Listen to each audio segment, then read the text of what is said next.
তো ওকে। তাহলে এখন কি করলাম, ময়লা করে দিলাম।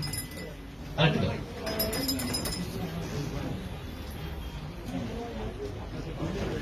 আমি একটু দূরে থাকি। ওকে ওকে, এটা ময়লা করে দিলাম, তাই তো? আচ্ছা, সাধারণত শরীরে যখন ময়লা জমে তখন এই ময়লাটা পরিষ্কার, এটা একটু দাও, শরীরে যখন যুক্ত কাজ একটু দিলে চলবে, সামান্য এক কালারের জন্য হয়। ওকে, জোরটা অনেক বড় এনে দিচ্ছে। অলরাইট, সাধারণত শরীরে যখন ময়লা জমে তখন কি দিয়ে পরিষ্কার করেন? সাবান দিয়ে। আমার কাছে দুটো সাবান আছে, কেউ নাম উচ্চারণ করবেন না, কারণ কাউকে ছোট করা আমার উদ্দেশ্য নয়, কারো নাম প্রচার করা আমার উদ্দেশ্য নয়, তবে আমি আমারটা প্রচার করব। কি সাবান? কি সাবান? তুলসী সাবান। আমি তুলসী সাবান ব্যবহার করবো এবং বাজারে প্রচলিত একটা বাথিং বার, এটা অবশ্য সোপ না, এটাকে বলা হয় বাথিং বার মূলত। সুতরাং এই বাথিং বারটাকে ব্যবহার করবো পরিষ্কার করার জন্য।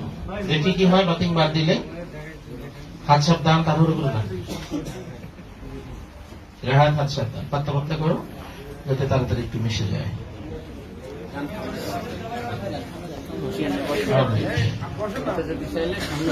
এটা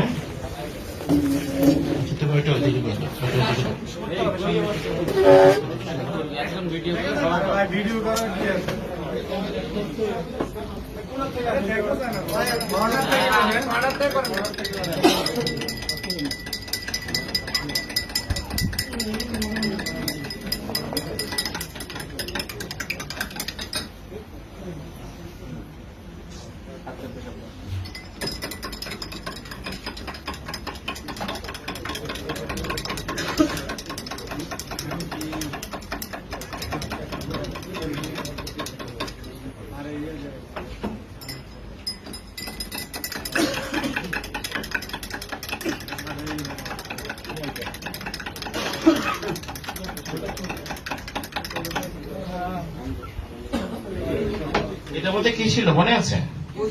এক্সিলেন্ট তুলসী সাবান।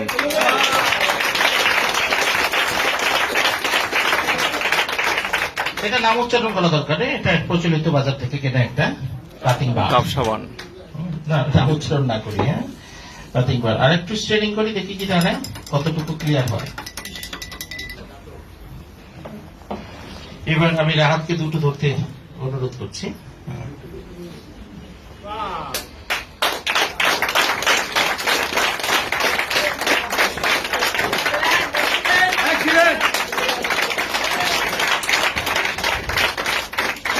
এখন প্রশ্ন হলো, এটা ছোট্ট একটা সাবান, কি ব্যবহার করা হয়েছে?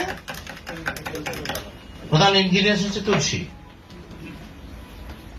তার সঙ্গে অন্য কিছু বায়োকেমিক্যাল ইনগ্রিডিয়েন্টস এবং সোপ নুডলস, এছাড়াও এর সঙ্গে যেটা ন্যাচারাল যে কালারটা দেওয়ার জন্য, ফ্লেভার দেওয়ার জন্য টিটিনিয়াম, যেটা আমাদের সঙ্গে মানানসই হয়, স্কিনের সঙ্গে মানানসই হয় সেটা। দেখেন কতটুকু সময় এখানে স্টিরিং করা হয়েছে। আচ্ছা, আপনি যখন গোসল করতে চান কয় ঘন্টা থাকে বাথরুমে গিয়ে? এখন আপনার সাবান ঘষতে যদি 3 দিন লাগে, বাইরে যাবেন কোন সময়? এটা যদি সমপরিমাণ আরো স্টিরিং করে এটা এইরকম ফর্সা হতে সময় লাগে 22 থেকে 26 ঘন্টা। 26 ঘন্টা বাথরুমে গিয়ে ঘষতে থাকেন, আর যে বিজ্ঞাপনের ভাষার মতো বলতে থাকেন ঘষো ঘষো ঘষো ঘষো ঘষো ঘষো।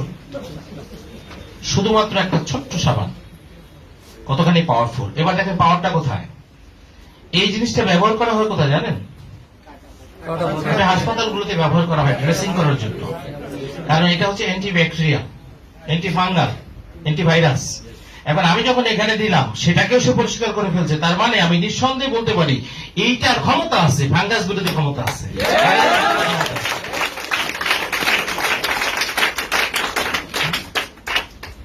এটার ক্ষমতা আছে, না হলে সে পরিষ্কার করতে পারতো না। এখন সাধারণ সাবান কিন্তু এটা পারছে না, তার তো কালারটাই এখন পর্যন্ত যায় না। তো কখন সে জীবাণুমুক্ত করবে? ময়লা পরিষ্কার সবাই করতে পারে, ময়লাটা ভুল কথা না, ময়লা যে কোনো সাবানই করবে, যে কোনো বাথিং বার ব্যবহার করবে, ময়লা পরিষ্কার হবে। এটা তো ময়লাও পরিষ্কার হচ্ছে না। তাহলে একদিকে ময়লা পরিষ্কার হচ্ছে না, একদিকে জীবাণুর কথা বাদ দিলাম, আর সে তো ময়লাকে পরিষ্কার করছেই করছে, যেটা দিয়ে ময়লা ঘষছেন ওইটা পরিষ্কার করে ফেলছে। তার মানে তার ক্ষমতা বহুমুখী ক্ষমতা। এই ছোট্ট একটা এক্সাম্পল দিয়ে বললাম এই কারণে, নিঃসন্দেহে পণ্যের উপরে কোনো অবিশ্বাস রাখবেন না। অনেক পণ্যের ডেমনস্ট্রেশন দেখানো সম্ভব, বাট এটা সময় সাপেক্ষ বিষয়। চাইলে আমি প্রোটিন প্লাসের ডেমনস্ট্রেশন দেখাতে পারতাম, গ্রিন চায়ের ডেমনস্ট্রেশন দেখাতে পারতাম, এগুলো দেখানো সম্ভব, এগুলো আমি করে অভ্যস্ত জানি। কিন্তু এই ছোটটা দেখালাম এই কারণে সহজে বুঝতে পারলেন। তাহলে একটা সাবানের যদি এত কার্যক্ষমতা থাকে, বাকি পণ্যের কি থাকতে পারে? থ্যাংক ইউ সবাইকে, থ্যাংক ইউ সো মাচ, সবাইকে অনেক অনেক ধন্যবাদ। যে আমরা যারা রেভলিউশন গ্রুপ থেকে আসছি